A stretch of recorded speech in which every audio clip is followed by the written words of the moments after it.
Alright, let's begin with the class इंशाल्लाह। आज का ऑब्जेक्टिव ये रहेगा कि इंशाल्लाह जो हमने टॉपिक शुरू किया है न्यूटन्स लॉज ऑफ मोशन, तीसरा टॉपिक, उसके अंदर हमने इंक्लाइन प्लेन वाला एस्पेक्ट भी डाला हुआ था और अब उस पर हम पुली की कंसिडरेशन करेंगे। तो मोशन ऑफ कनेक्टेड पार्टिकल्स, दो पार्टिकल्स हैं जो आपस में कनेक्टेड हैं through a light inextensible string.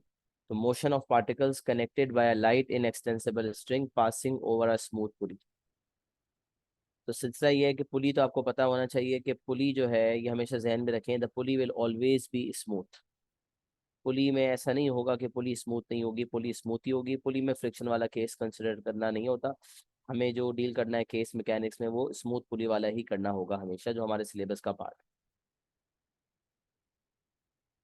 सही है। अच्छा, अब इसमें मुख्तलिफ केसेस हैं, उसमें से मैंने तीन केसेस बनाए। दोनों पार्टिकल्स वर्टिकली हैंग कर रहे हैं और मोशन उनका वर्टिकली होगा, बोथ पार्टिकल्स मूव वर्टिकली। फिर एक केस है जिसमें एक हॉरिजॉन्टली मूव करेगा और एक वर्टिकली, और फिर एक केस है जिसके अंदर एक वर्टिकली मूव करेगा और एक इंक्लाइन प्लेन में मूव करेगा। इसी तरह एक हॉरिजॉन्टल हो और एक इंक्लाइन प्लेन पर हो, या दोनों इंक्लाइन प्लेन पर हो, इस तरह के केसेस मुख्तलिफ बन सकते हैं। लेकिन हमने तमाम वेराइटीज़ को कंसिडर कर लिया। इंक्लाइन प्लेन पर ऑब्जेक्ट है तो क्या करना है, हॉरिजॉन्टल पर है तो क्या करना है, और वर्टिकल पे है मतलब कर लेंगे अभी थोड़ी देर में इंशाल्लाह। तो फिर हमारे सारे केसेस कंसिडर हो जाएंगे, तो फिर मजीद केसेस जितने वो बनाना चाहे बना ले, लेकिन हमारा अगर कॉन्सेप्ट क्लियर तो हमें मसला नहीं होगा। सबसे पहले हम देखते हैं case number 1, both particles move vertically. तो आप देख सकते हैं, आपको एक नज़र आ रहा है कि स्मूथ पुली है और एक लाइट इन एक्सटेंसिबल स्ट्रिंग है which is passing over a smooth pulley. और स्ट्रिंग के एक एंड पर है पार्टिकल ए और दूसरे एंड पर है पार्टिकल बी।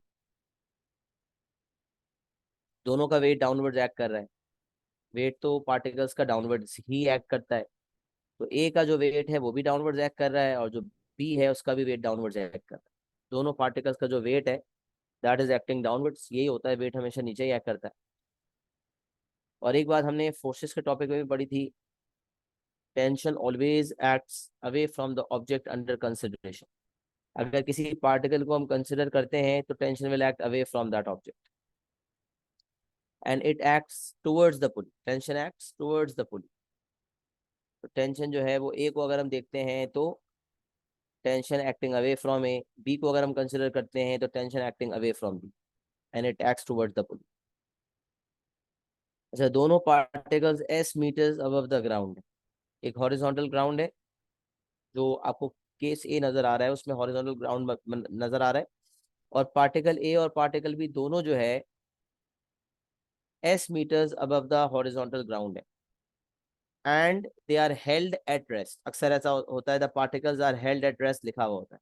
तो हेल्ड एट रेस्ट का मतलब ये है कि अभी इंटेंशनली उसे रोका हुआ है, पकड़ा हुआ है, इसको इंटेंशनली रोका हुआ है ताकि मूवमेंट ना हो। अच्छा, फिर वो कहेगा the system is now released and the particles start to move. अब सवाल ये पैदा होता है कि जब पार्टिकल्स मूव करेंगे तो कौन सा पार्टिकल कहाँ जाएगा। तो इट्स वेरी लॉजिकल कि दो पार्टिकल्स अगर है, पार्टिकल ए और पार्टिकल बी, तो जिस पार्टिकल का वेट ज्यादा होगा उसी वो नीचे जाएगा, जिस पार्टिकल का वेट ज्यादा होगा वो नीचे जाएगा, और जिस पार्टिकल का वेट जो है वो कम होगा वो ऊपर जाएगा। दिस मीन्स अगर मैं अज्यूम कर लूँ कि इस सवाल में जो आपको नजर आ रहा है पिक्चर बी में, बी ने ग्राउंड को हिट किया, इसका मतलब मैंने इस सवाल में यही अज्यूम किया कि बी का वेट ज्यादा है और ए का वेट कम है। तो बी का वेट क्योंकि ज्यादा है तो बी नीचे जाएगा, और ए का वेट क्योंकि कम है तो बी ए जो है वो ऊपर जाएगा। तो जो पार्टिकल नीचे जाएगा वो एक्सीलरेट करेगा नीचे की तरफ, और जो पार्टिकल ऊपर जाएगा वो एक्सीलरेट करेगा ऊपर की तरफ।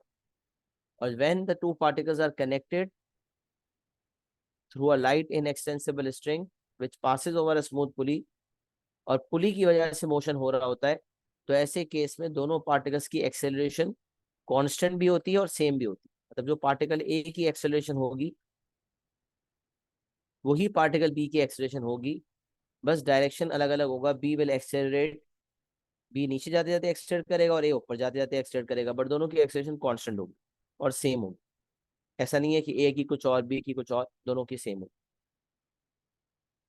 तो क्योंकि बी नीचे जा रहा है, इसका मतलब मैं कह सकता हूँ W B, the weight is greater than tension. दो फोर्सेस हैं आपको नजर आ रही हैं बी पर, एक ऊपर की तरफ टेंशन नजर आ रही है और एक नीचे की तरफ वेट। क्योंकि ऑब्जेक्ट बी नीचे जा रहा है, लिहाजा weight of B greater than tension, और फिर जो है weight of B minus tension is equal to M A. इसमें मास बी का लिया जाएगा। तो यही बात यहाँ पर आपके सामने आ भी रही है। Considering A, note that weight of B is greater than weight of A, therefore B moves vertically downwards, B नीचे जाएगा, and A moves vertically upwards, A ऊपर जाएगा। This movement of both the particles continues with constant acceleration a until B hits the ground. ये motion continue होता रहता है जब तक कि बी जमीन को हिट नहीं कर जाता। और नोट लिखा हुआ है tension always acts towards the pulley and away from the object under consideration. ये वही बात है जो मैं ऑलरेडी आपको बता चुका। अच्छा, अब हम आ जाते हैं ऑब्जेक्ट ए। जब जब हम बात करते हैं ऑब्जेक्ट ए की, तो ऑब्जेक्ट ए मूव कर रहा है वर्टिकली अपवर्ड्स, तो tension will be greater than weight of A. तो tension is greater than weight of A, therefore net force equals to ma के मुताबिक tension minus weight of A equals to ma। और मास किसका है भाई, जाहिर सी बात है ए की बात हो रही है तो मास ए का लिया जाएगा। तो tension minus weight equals to ma if we consider object A. Similarly, if we are going to consider object B, so B is moving downwards. This means weight of B is greater than tension. Weight is greater than tension. So weight of B is greater than tension के बाद फॉरन net force equals to ma लगाया, weight of B minus tension equals to ma, और मास किसका है भाई, B का मास। तो वेट माइनस, तो ऑब्जेक्ट ए में tension minus weight equals to ma, और बी में weight minus tension equals to m। एक इक्वेशन मेरा यहाँ से फॉर्म होगा, एक इक्वेशन मेरा यहाँ से फॉर्म होगा। ये दोनों इक्वेशंस आपस में साइमल्टेनियसली सॉल्व किए जाएंगे और मेरे पास दोनों अननोन्स की वैल्यू आ जाएगी। अगर एक अननोन टेंशन है और एक अननोन एक्सेलरेशन है, तो we will be able to find both the unknowns. बाज़ औक़ात ऐसा होता है कि ये मुमकिन है कि एक्सेलरेशन दे दिया जाए और आपको टेंशन हो, किसी एक ऑब्जेक्ट का वेट निकालना हो, तो ज़रूरी नहीं है कि हमेशा ए और टी मांगा जाए, कुछ और भी मांगा जा सकता है। बट ऐसे सवाल भी बहुत सारे होते हैं जिसमें हमें साइमल्टेनियसली सॉल्व करके ए और टी निकालना होता है। तो solve the two equations simultaneously to find the values of A and T. दो इक्वेशंस को साइमल्टेनियसली सॉल्व करके ए और टी की वैल्यूज को निकालें। ये आपका ए वाला केस हो गया, राइट, कंसिडरिंग दिस केस ए। अच्छा, फिर अब क्या होता है, अब जरा आगे का मामला सुने। पहले मुझे बताएं, ए वाला जो केस है वो सबको क्लियर है, यहाँ तक कोई मसला तो नहीं? All good, clear till here?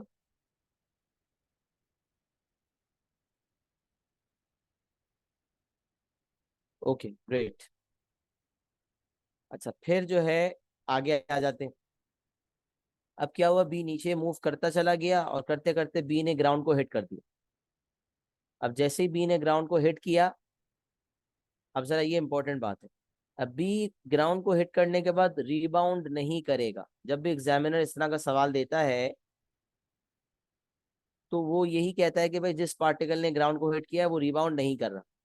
अच्छा, अब सवाल ये पैदा होता है, जब बी नीचे आ रहा था तो ए ऊपर जा रहा था। अब जब बी ट्रेवल करके नीचे तक पहुंचा है तो ए ट्रेवल करके ऊपर तक पहुंच गया होगा। जितनी डिस्टेंस बी ने ट्रेवल की होगी उतनी ही डिस्टेंस ए ने ऊपर की तरफ ट्रेवल की होगी।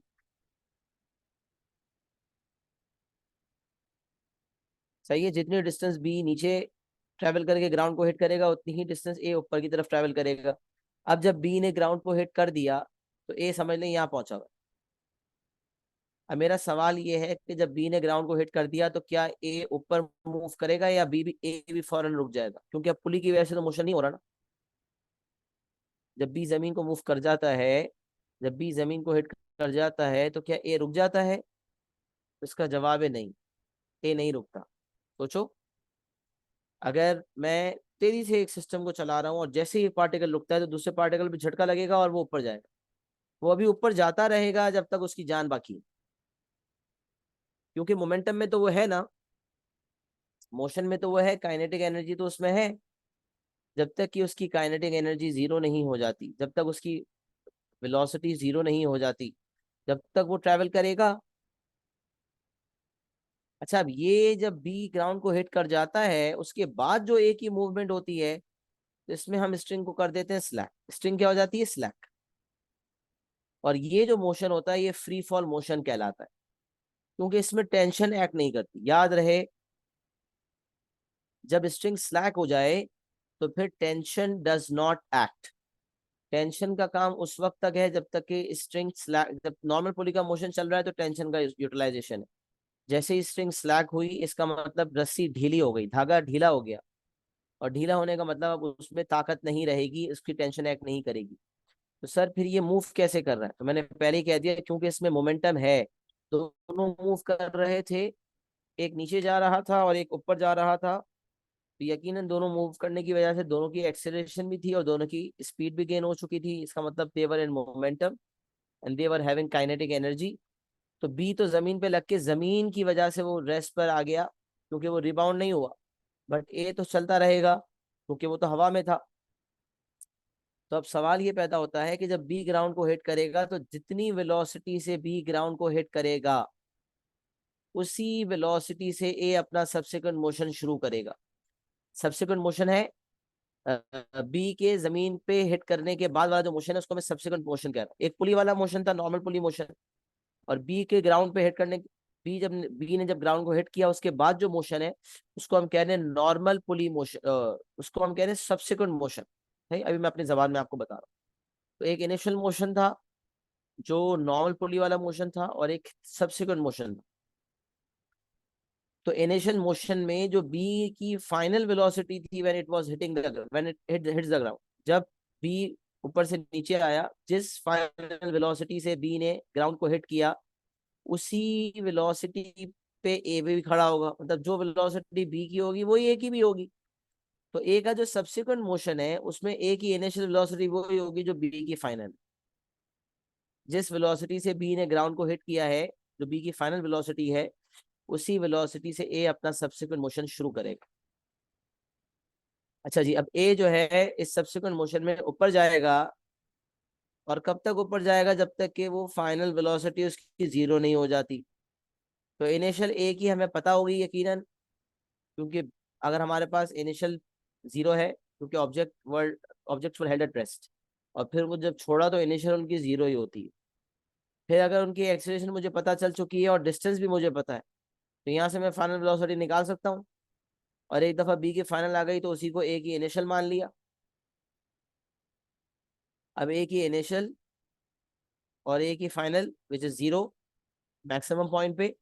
और क्योंकि ये फ्री फॉल मोशन है, टेंशन तो एक्ट कर नहीं रही, स्ट्रिंग तो स्लैक हो गई। तो फ्री फॉल मोशन में हम जानते हैं कि जब पार्टिकल ऊपर जाता है, तो it is moving away from the ground. This means it will decelerate. तो ए -10, और अगर वो टुवर्ड्स द ग्राउंड जाता है तो ए 10। तो यहाँ पर इनिशियल ए पता है, फाइनल वेलोसिटी ए की पता चल गई, और एक्सेलरेशन पता चल गई। तीन चीजें पता चल गई। तो अब चौथी चीज, पांचवी चीज निकल सकती है। अब वो चौथी चीज है टाइम, और पांचवी चीज है डिस्टेंस। तो बाज़ औक़ात वो पूछता है कि भाई ऊपर तक मैक्सिमम पॉइंट तक जाने वक्त कितनी हाइट, मतलब what is the maximum height above the ground reached by A. तो अगर मुझे ए की मैक्सिमम हाइट निकालनी है, तो ए की जो इनिशियल डिस्टेंस थी वो, फिर जो ए और बी दोनों ने ट्रेवलिंग की थी उतनी distance, distance 1 initial distance above the ground थी। उसके बाद ए ने मूव किया, अवे फ्रॉम द ग्राउंड गया, तो मजीद डिस्टेंस। और फिर फ्री फॉल मोशन जो सब्सिक्वेंट मोशन है, उसमें तीसरी डिस्टेंस। इन तीनों डिस्टेंसेस को ऐड करेंगे तो maximum height of A above the ground का पता चलेगा। मतलब अगर कभी कभी सवाल आता है ना, what is the maximum height above the ground reached by A, तो ये तो इनिशियल हाइट थी एस मीटर्स। फिर जब बी नीचे आया तो ए ऊपर गया, तो ये दूसरी डिस्टेंस, ये पहली डिस्टेंस, ये दूसरी डिस्टेंस, और फिर फ्री फॉल मोशन की वजह से तीसरी डिस्टेंस। इन तीनों को हम ऐड कर देंगे तो हमारे पास total height, height of A above the ground, height maximum height above the ground reached by A आ जाएगी। अच्छा, अक्सर हमसे पूछता है कि जब जब बी ने ग्राउंड को हिट किया, तो बताओ कितने टाइम तक ए ने ट्रेवल किया। तो ए ने जितना टाइम ऊपर जाने के लिए लिया होगा, उतना ही टाइम नीचे आते वक्त भी लेगा। पार्टिकल ए ऊपर जाएगा, फिर वापस नीचे आएगा, और सेम सिनेरियो रिपीट होगा। फाइनल वेलोसिटी 0 हो गई थी, अब जब ए वापस अपनी जगह पे आएगा तो उसकी वेलोसिटी उतनी ही हो चुकी होगी जितनी की पहले थी, क्योंकि कोई एयर रेजिस्टेंस तो हम कंसिडर कर नहीं रहे। अच्छा, एग्जामिनर सिलेबस में कहता है कि अगर मैं किसी एयर रेजिस्टेंस की बात करूं तो आपने लेनी है, लेकिन अगर मैं खामोश हूं, मैं किसी एयर रेजिस्टेंस की बात नहीं करता, तो आपको भी कंसिडर नहीं करनी।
चलिए जी, इंटरनेट का इशू हो गया था, बहरहाल लेट्स रिज्यूम।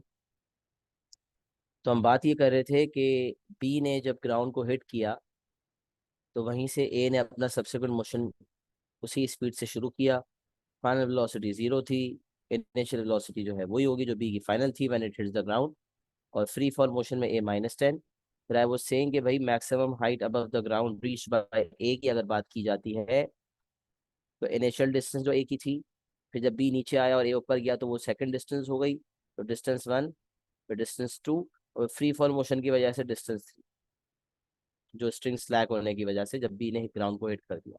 ये तीनों डिस्टेंस जब ऐड करेंगे तो मैक्सिमम हाइट आ जाएगी। अच्छा, फिर वो अक्सर अलग अलग रिक्वायरमेंट देता है कि बताओ कितना टाइम लिया ऊपर जाने में, या मुख्तलिफ टाइम्स पूछता है। तो ये वाला टाइम निकालने के लिए हम ये जो फ्री फॉल मोशन वाला फेज है इसको यूज करते हैं, इक्वेशन ऑफ मोशन यूज करते हुए टाइम निकाल।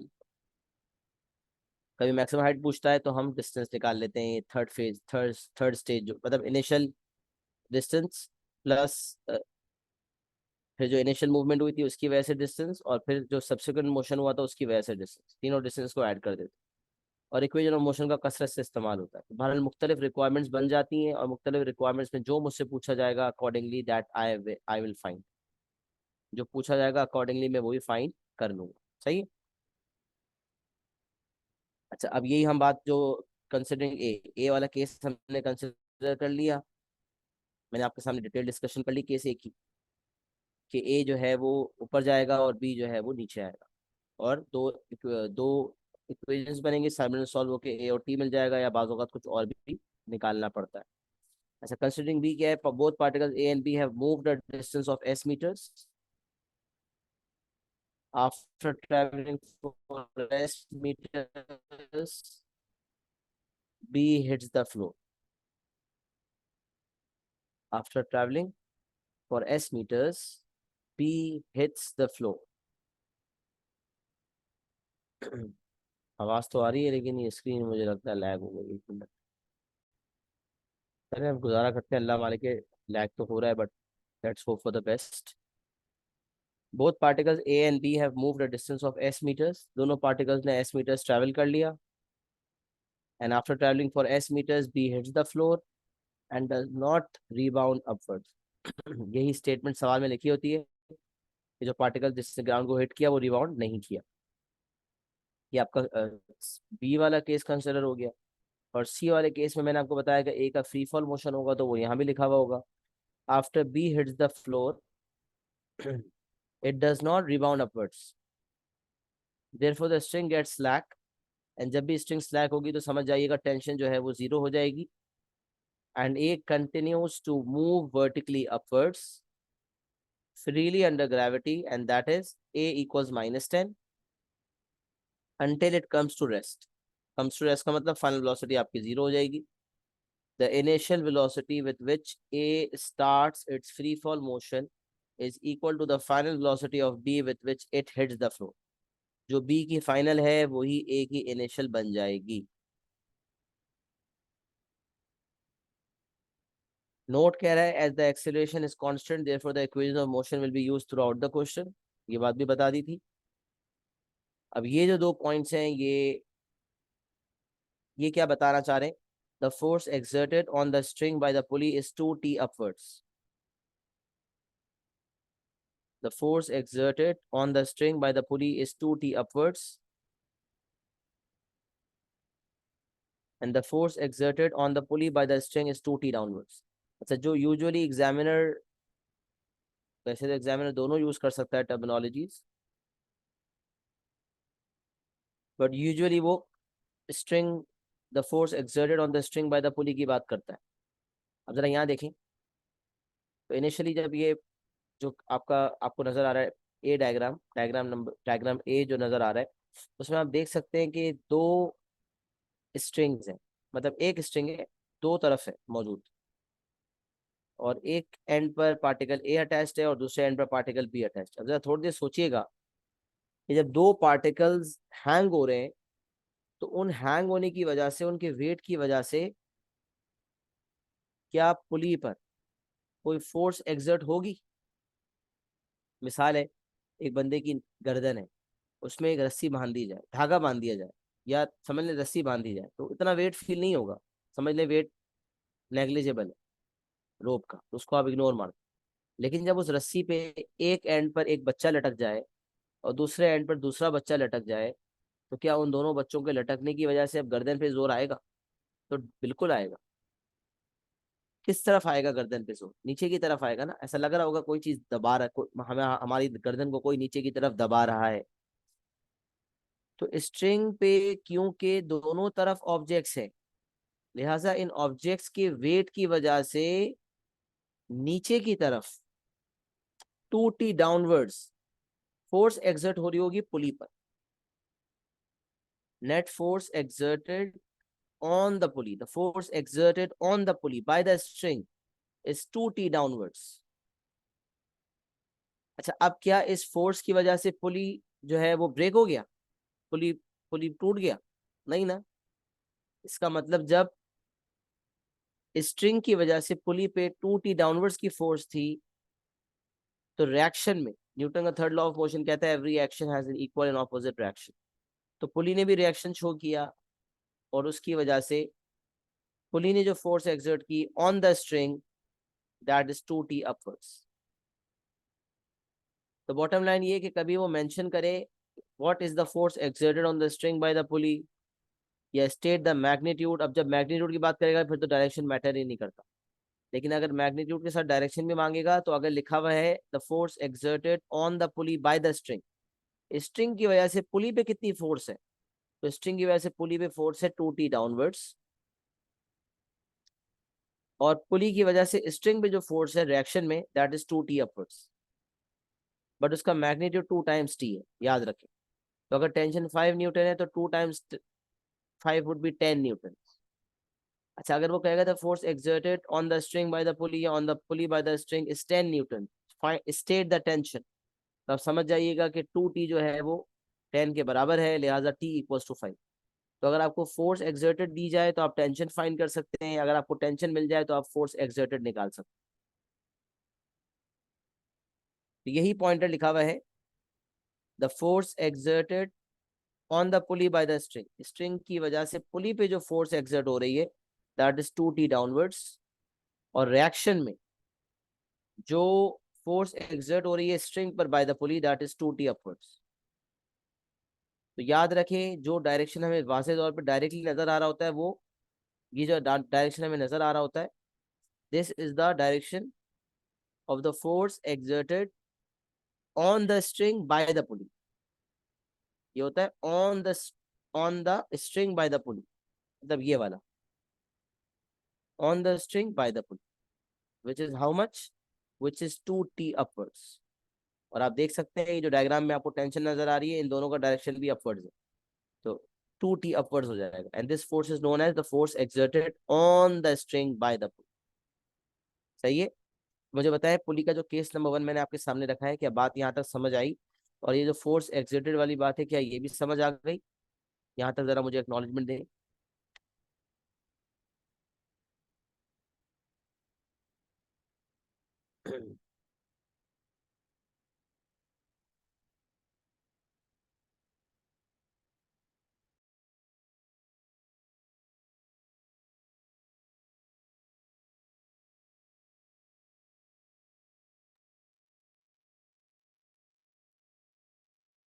यस इज राइट, बिल्कुल सही. जो जो न्यूटन का थर्ड लॉ तो है ना कि जो रिएक्शन में जो फोर्स, मतलब एक वेट, ऑब्जेक्ट के वेट की वजह से फोर्स पुली पे एक्सर्ट हो रही है, तो उसके रिएक्शन में जो पुली स्ट्रिंग पे फोर्स एक्सर्ट कर रहा है, वो न्यूटन का थर्ड लॉ के मुताबिक every action has an equal and opposite reaction. सही है. चलिए अल्हम्दुलिल्लाह यहाँ तक केस नंबर 1 हमारा क्लियर हो गया. चलिए अल्हम्दुलिल्लाह, जो सवाल ट्राई किया आप लोगों ने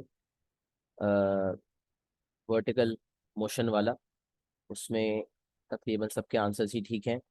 हम एक दफ़ा क्विक रिकैप कर लेते हैं, ताकि अगर किसी को कोई हल्की सी स्लाइड सी कंफ्यूजन भी है तो वो दूर हो जाए. Particles P and Q of masses 0.6 kg and 0.2 kg. इसका मतलब एक का वेट 6 है और एक का वेट 2 है. 6 and 2 are attached to the ends of a light inextensible string which passes over a smooth fixed peg. The particles are held at rest. तो मैंने आपको बात बताई थी, initially the particles are held at rest with the string taut. Both particles are at a height of 0.9 above the ground, 0.9 meters above the ground. The system is released. मतलब अब छोड़ दिया, जो रेस्ट पे रोका हुआ था अब रोक छोड़ दिया. The system is released and each of the particles moves vertically. Find the acceleration of P and the tension in the string before P reaches the ground.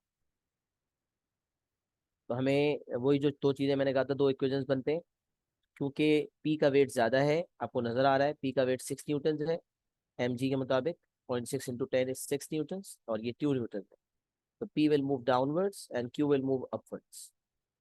तो P डाउनवर्ड्स जा रहा है, इसका मतलब weight is greater than tension होगा. Tension always acts away from the object and towards the pulley. ये आपका tension हो जाएगा ऊपर की तरफ. और नीचे की तरफ जो P का वेट है, that is going to be, weight of P is going to be 6 and weight of Q is going to be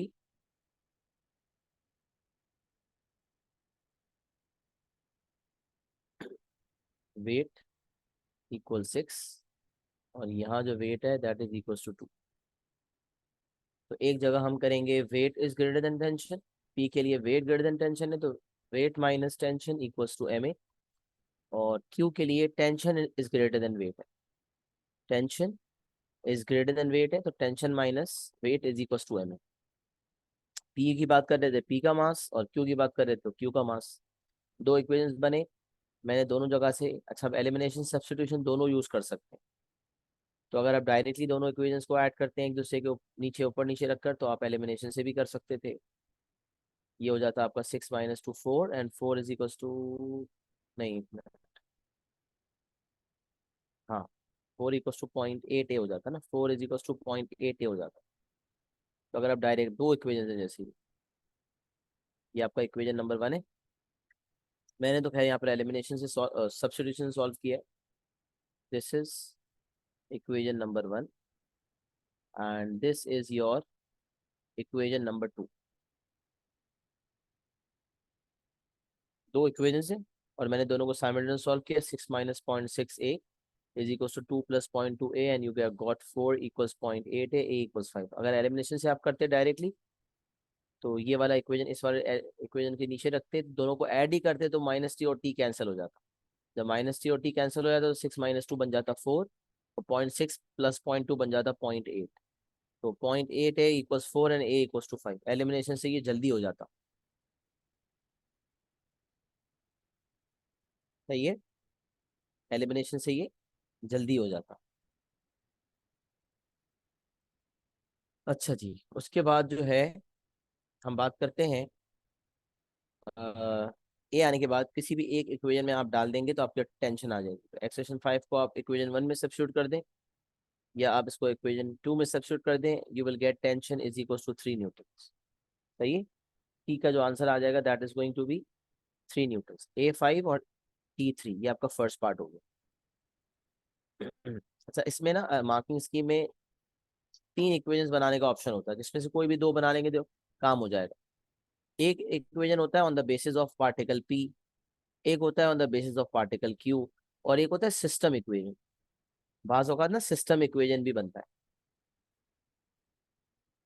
अच्छा, याद रखें सिस्टम इक्वेशन जो बनता है ना, अब जरूरी नहीं होता सिस्टम इक्वेशन बनाना, लेकिन मार्किंग स्कीम तो आप देखेंगे ना। तो सिस्टम इक्वेशन बनाने के लिए आप याद रखें, सिस्टम इक्वेशन में टेंशन कंसिडर नहीं होती, द पूरा सिस्टम कंसिडर होता है। अब जरा सोचिएगा कि पूरे सिस्टम में पार्टिकल P जो है वो नीचे जा रहा है और पार्टिकल Q जो है वो ऊपर जा रहा है। सही है। तो पार्टिकल P क्योंकि नीचे जा रहा है और पार्टिकल Q क्योंकि ऊपर जा रहा है, लिहाजा यहाँ पर मूवमेंट है। अच्छा, एक मिनट मुझे देते जरा।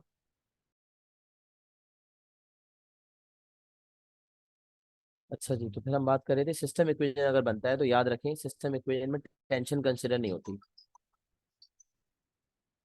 Tension is not consider. सही है। सिस्टम इक्वेशन बनाने का ऑप्शन होता है, अगर आप चाहें तो बना लें, ना चाहें तो ना बनाएं, लेकिन सिस्टम इक्वेशन जो है उसमें टेंशन कंसिडर नहीं होती। एक मिनट। अच्छा जी, चलें रिज्यूम करते हैं। वो असल में नेट का मसला चल रहा था तो रिजॉल्व होते हुए शोर आ रहा था, इसलिए मैं रुक रहा था। अच्छा, मैं सिस्टम इक्वेशन की बात कर रहा था कि सिस्टम इक्वेशन में टेंशन को कंसिडर नहीं किया जाता। तो फिर क्या होता है? फिर आप ये देखते हैं कि ऑल टुगेदर क्या क्या फोर्सेज एक्ट करेंगे। तो आप ये देखें, particle P moves down and particle Q moves up, ये तो हमें पता है। तो पार्टिकल P को अलग अलग से कंसिडर करके एक इक्वेशन बन सकता है, पार्टिकल Q को अलग से कंसिडर करके दूसरा इक्वेशन बन सकता है, जो हमने बना के दिखा दिया आपको। ये आपके सामने 2 इक्वेशंस बन गए। इसके अलावा तीसरा इक्वेशन सिस्टम इक्वेशन के नाम से बन सकता है, और फिर उन तीनों इक्वेशन में कोई भी 2 इक्वेशंस बना के अगर आप साइमल्टेनियस सॉल्व कर लें तो आपके पास आंसर आ जाता है। लेकिन सिस्टम इक्वेशन बनाना आना चाहिए। How to make a system equation. System equation का तरीका ये होता है कि टेंशन को कंसिडर क्योंकि हम नहीं करते, लिहाजा हम क्या लेते हैं कि हम ये अज्यूम करते हैं कि पार्टिकल P अगर नीचे जा रहा है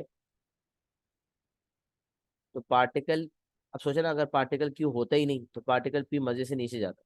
तो पार्टिकल P पे पार्टिकल Q की वजह से कुछ रुकावट आई, पार्टिकल Q के वेट की वजह से पार्टिकल P जो है कुछ ओपोजिशन का सामना करेगा, कुछ रुकावट का सामना करेगा। लिहाजा सिस्टम इक्वेशन में जब हम फोर्सेस लेते हैं तो वेट ऑफ P में से हम वेट ऑफ Q को माइनस करते हैं, तो हम कहते हैं जो नेट फोर्स हमारी होगी that is going to be 6 - 2। और सिस्टम इक्वेशन में याद रखें दोनों ऑब्जेक्ट्स का कंबाइंड मास लिया जाता है। तो मतलब ये हो जाएगा weight of P minus weight of Q equals to ma, और जो m होगा ना that is going to be the combined mass, mass of P plus mass of Q times acceleration. तो weight of P is 6, weight of Q is 2, 6 - 2, and जो combined mass है that is 0.6 plus 0.2 which is going to be 0.8 kg and 0.8 a, ये हो जाएगा 4।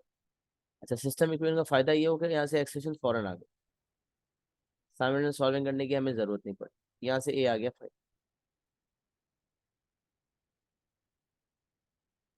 और फिर आप अगर इक्वेशन 1 या इक्वेशन 2 कोई भी पहले बना लेते, उसमें आप ए की वैल्यू 5 डालते तो टेंशन 3 आ जाती। तो सिस्टम इक्वेशन में हमें साइमल्टेनियस सॉल्विंग, सिस्टम इक्वेशन ने हमें साइमल्टेनियस सॉल्विंग से भी बचा लिया। बस हमें याद ये रखना है कि जो है टी इज नॉट कंसिडर। सही है, टेंशन इज नॉट कंसिडर।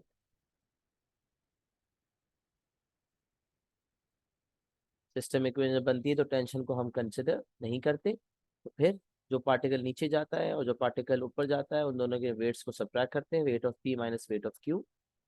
और क्योंकि हम सिस्टम इक्वेशन बना रहे हैं, सिस्टम इक्वेशन का उसूल है दोनों के कंबाइंड मास को लिया जाता है और फिर net force equals to ma लगा दिया जाता है, जिससे हमारे पास क्योंकि टेंशन की इन्वॉल्वमेंट ही नहीं है तो डायरेक्टली हमारे पास एक्सेलरेशन आ गई। सही है। तो ये जून 2007 पेपर 4 क्वेश्चन 4 था मैकेनिक्स का पेपर का। 7 मार्क्स की रिक्वायरमेंट थी और पार्ट नंबर 1 में वैसे तो हमने दो इक्वेशन से साइमल्टेनियस सॉल्विंग कर ली थी, बट अगर कोई सिस्टम इक्वेशन बनाता तो साइमल्टेनियस सॉल्विंग की जरूरत ही नहीं पड़ती, डायरेक्ट ए आ जाता। तो ये भी ऑप्शन आपके पास मौजूद होता। अब मुझे बताएं कि जून 2007 का ये जो सवाल है ये सबको क्लियर है? Is everyone clear till here? Conceptually यहाँ तक बात समझ आ गई सबको?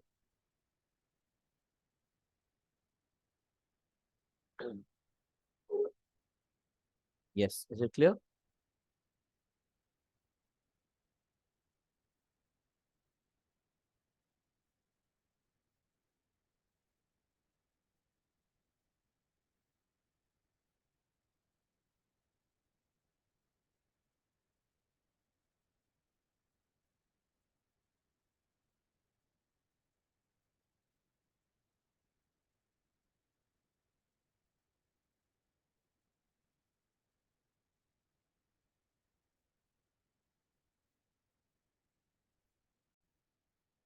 चलें जी, केस 1 मुकम्मल हो गया। केस 1 के बाद केस 2 की जाने बढ़ते हैं। Case 2, one particle moves horizontally and the other particle moves vertically। अब आप देख सकते हैं कि एक पार्टिकल जो है वो हॉरिजॉन्टल टेबल पर मौजूद है, पार्टिकल बी, और एक पार्टिकल वर्टिकली हैंग कर रहा है, लिहाजा ये वर्टिकल मूव करेगा। अब अगर the system is held at rest है तो जाहिर सी बात है दोनों रेस्ट पर होंगे, बट जैसे सिस्टम रिलीज होगा तो मूवमेंट होगी। अच्छा, याद रखें, सिस्टम को रिलीज भी कर दिया जाए तो भी जरूरी नहीं है मूवमेंट हो। सिस्टम को रिलीज भी कर दिया जाए तो जरूरी नहीं है कि मूवमेंट हो। कैसे कह सकता हूँ कि मूवमेंट नहीं होगी? सोचे पार्टिकल बी जो है एक हॉरिजॉन्टल टेबल पर है, अगर तो वो हॉरिजॉन्टल टेबल स्मूथ है तो फिर तो डेफिनेटली मूवमेंट होगी।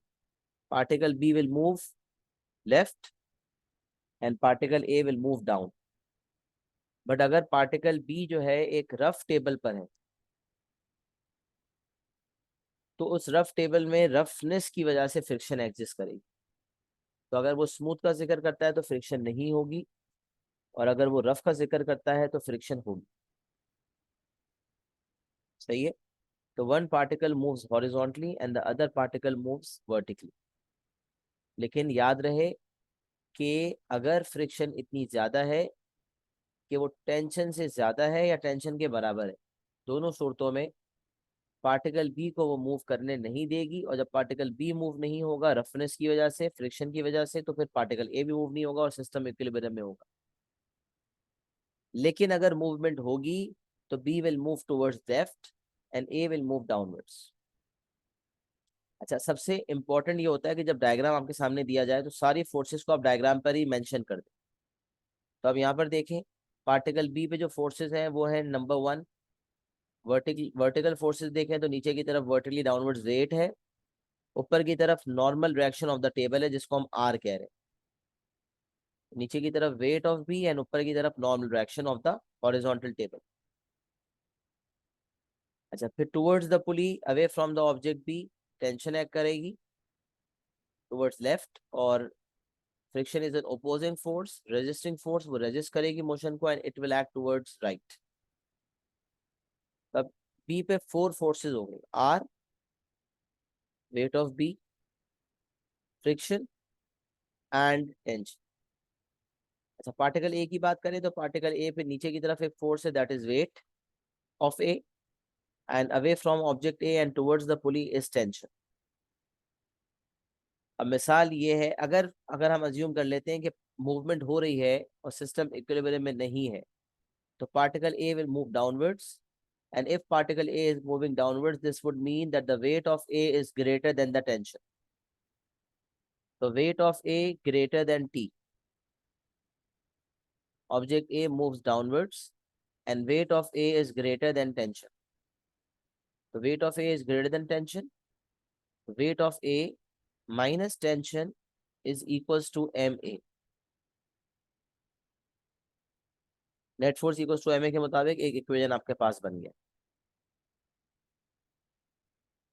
और अगर आप ऑब्जेक्ट बी जो है उसको डील करते हैं, तो ऑब्जेक्ट बी की मूवमेंट तो वर्टिकली नहीं हो सकती, हॉरिजॉन्टली होगी। राइट या लेफ्ट, ओ राइट या लेफ्ट नहीं, बल्कि होगी तो लेफ्ट होगी वरना नहीं होगी।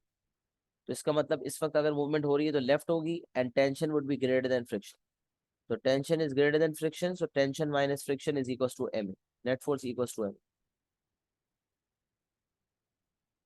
तो ऑब्जेक्ट ए को कंसिडर करके हमारे पास एक इक्वेशन बन गया, ऑब्जेक्ट बी को कंसिडर करके दूसरा इक्वेशन बन गया, और साइमल्टेनियस सॉल्विंग की जा सकती है। और उसके अलावा बी की अगर हम आर को और वेट को कंसिडर करें तो दे विल बी इक्वल, तो R is equal to weight of B. और क्योंकि फ्रिक्शन मौजूद है, लिहाजा कोएफिशिएंट ऑफ फ्रिक्शन का वजूद होगा, लिहाजा कहीं ना कहीं F equal to mu R use होगा। बाज औकात कोएफिशिएंट ऑफ फ्रिक्शन म्यू निकालना होता है, जब निकालना होगा तो mu equals F upon R. और जब हमारे पास म्यू दिया हुआ होगा तो फिर उसकी बेसिस पर हम फ्रिक्शन निकाल सकते हैं या आर निकाल सकते हैं। तो बॉटम लाइन ये है कि जब भी इस तरह का सवाल आता है तो F equals to mu R का इस फॉर्म में या तो इस्तेमाल होता है, या म्यू निकालने के लिए एफ अपॉन आर का फॉर्मूला यूज होता है। सही है। तो ऑब्जेक्ट ए पे दो फोर्सेस थी जिसमें weight of A greater than tension है, तो net force equals M A लग गया। और ऑब्जेक्ट बी पे चार फोर्सेस थी, आर इक्वल्स डब्ल्यू बी हो गया, and T greater than F हो गया, तो T minus F equals M A हो गया। ये दूसरा इक्वेशन बन गया। दोनों इक्वेशन सामने सॉल्व हो जाएंगे। अच्छा, इसके अलावा अगर मैं सिस्टम इक्वेशन की बात करूं, मैंने कहा था यहाँ मैंने लिखा हुआ नहीं है, बट अगर मुझे सिस्टम इक्वेशन कंसिडर करनी है, जरूरी नहीं होती सिस्टम इक्वेशन, बट मैंने जो पिछला भी सवाल करवाया उसमें मैंने जब सिस्टम इक्वेशन कंसिडर करवाई तो एक्सप्रेशन डायरेक्ट आ गई। यहाँ तो इस वक्त नंबर्स इन्वॉल्व नहीं है, बट सिस्टम इक्वेशन अगर बनेगी तो क्या बनेगी। तो मैंने एक बात लिखी थी कि सिस्टम इक्वेशन में टेंशन को कंसिडर नहीं करना होता। In system equation we do not consider tension. System equation में हम टेंशन को कंसिडर नहीं करते। लिहाजा अगर हम यहाँ पर देखेंगे तो हम क्या करेंगे, जब सिस्टम इक्वेशन कंसिडर करेंगे तो आपको पता है ए नीचे जा रहा है और बी लेफ्ट जा रहा है, तो ये टेंशन भी कंसिडर नहीं होगी, ये टेंशन भी कंसिडर नहीं होगी। तो वेट ऑफ ए कंसिडर होगा और फ्रिक्शन कंसिडर होगी, दैट्स इट। बाकी सारी फोर्सेस, बस सिर्फ टेंशन वाली फोर्स हट जाती है, बाकी जो फोर्सेज है जो net force equals to M A में बाकी फोर्सेज यूज होती हैं वो फोर्सेज अपनी जगह रहती हैं, बस टेंशन हट जाता है। तो वेट, ऑब्जेक्ट ए नीचे जा रहा है, weight of A is greater than friction है तभी जा रहा है। तो यहाँ पर हम करेंगे weight of A minus friction is equals to M A. और मास का आपको पता है कि mass is going to be the combined mass, mass of A plus mass of B multiplied by acceleration. तो क्योंकि अब टेंशन हट चुकी है, लिहाजा वेट माइनस फ्रिक्शन करने के बाद जब दोनों का कंबाइंड मास डिवाइड करेंगे तो एक्सेलरेशन डायरेक्ट आ सकती है। सही है। तो सिस्टम इक्वेशन में जब ए और बी को अलग अलग कंसिडर किया था तो टेंशन ए के साथ भी ली थी और बी के साथ भी ली थी, लेकिन जब सिस्टम इक्वेशन बनाया तो टेंशन को खत्म कर दिया। अब ए पे एक फोर्स है वेट और बी की एक फोर्स है फ्रिक्शन, फ्रिक्शन इन दोनों को डील किया तो weight of A minus friction. और क्योंकि सिस्टम इक्वेशन बनाई जा रही है लिहाजा कंबाइंड मास लेने के बाद एक्सेलरेशन से मल्टीप्लाई कर दिया, net force equals to M. तो अगर जरूरत पड़े तो सिस्टम इक्वेशन भी बना के काम हो सकता है। तो और ये सिस्टम इक्वेशन से फायदा ये होता है कि टेंशन क्योंकि नहीं होती तो एक्सेलरेशन डायरेक्ट आ जाती है, जैसा कि अभी ऊपर वाले एग्जांपल में भी हमने देखा था। सही है। तो ये बात हमें क्लियरली समझ आ गई। अच्छा, उसके बाद जो है फिर मैंने आपको एक पॉइंटर बताया था, the force exerted on the string by the pulley या on the pulley by the string. मैंने कहा था यूजुअली सवालात में वो on the string by the pulley कहता है, बट दोनों कह सकता है। तो क्योंकि वो कह रहा है the force exerted on the string by the pulley, pulley की वजह से स्ट्रिंग पे फोर्स, फिर वो यही डायरेक्शन फॉलो होते हैं टेंशन के, ये दो डायरेक्शन फॉलो होते हैं। तो आप देखिए मैंने यहाँ बनाया है, एक टेंशन ये वाली एक्ट कर रही है, एक टेंशन ये वाली एक्ट कर रही है। और आप just give me a minute.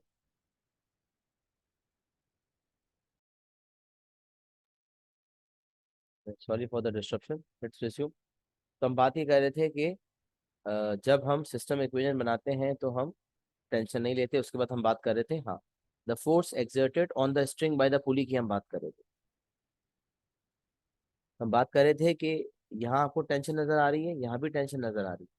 तो ये आपको यहाँ मैंने डायग्राम में बना के दिखाई। अब क्या होता है कि यहाँ पर आप याद रखें, you always follow head to tail rule. ये चीज जहन में बैठा लें। जब आप force exerted on the string by the pulley निकाल रहे होते हैं तो आप हेड टू टेल रूल को फॉलो करते हैं। You have to follow head to tail rule. अच्छा, हेड टू टेल रूल के मुताबिक क्या करेंगे कि दोनों टेंशन यहाँ मिल रही थी, तो इस वाली अच्छा, या तो इस वाली को यहाँ पास करके ले आए और यहाँ राइट एंगल ट्रायंगल बना लें, या फिर ये वाली जो आपको नजर आ रही है इसको पास करके ऊपर ले जाए, जो मैंने बना के दिखाई हुई।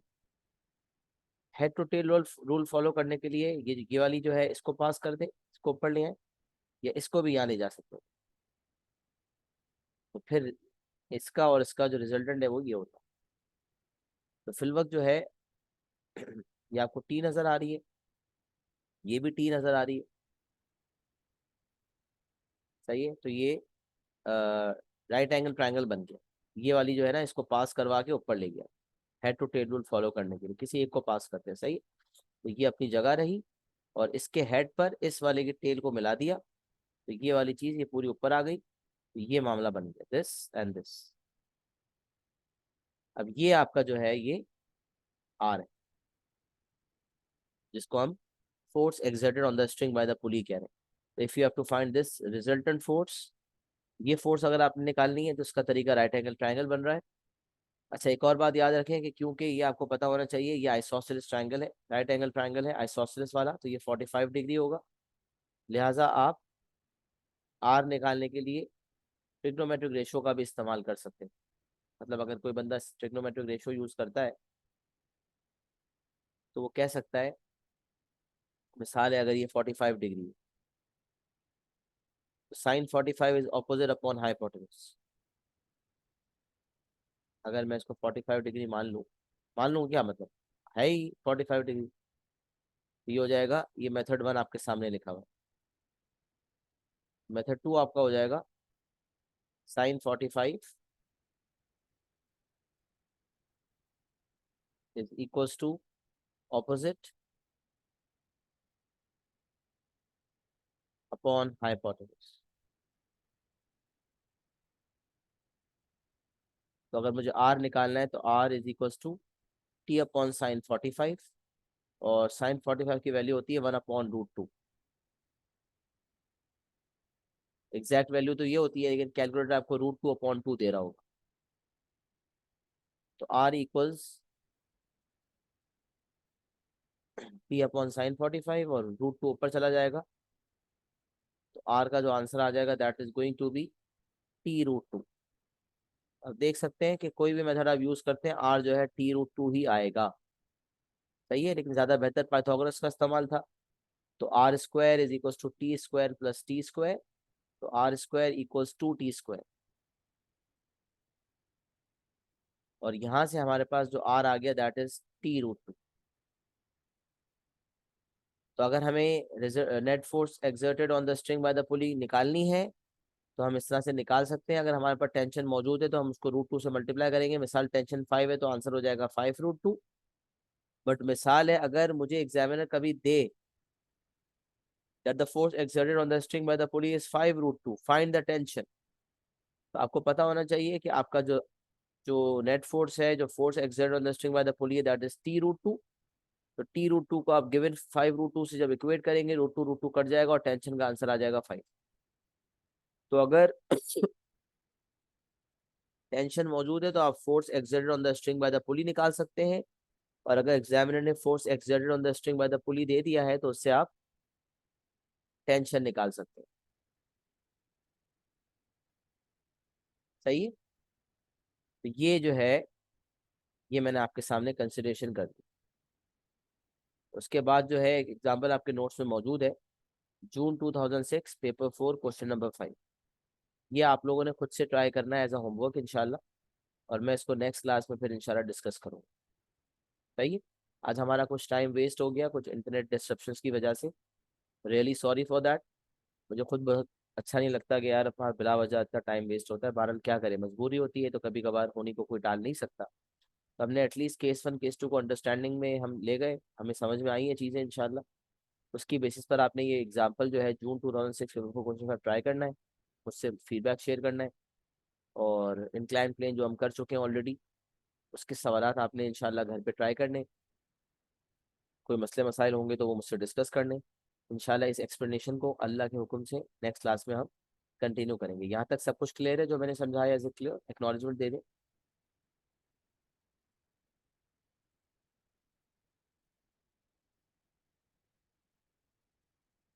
चलिए अल्हम्दुलिल्लाह, जो हमने सीखा वो हमें समझ आ गया। एक दफ़ा रिव्यू कर लीजिएगा, और कोई मसला हो तो फिर पूछना चाहें तो पूछ सकते हैं। अपना बहुत सारा ख्याल रखिएगा। अस्सलाम वालेकुम व रहमतुल्लाहि व बरकातहू।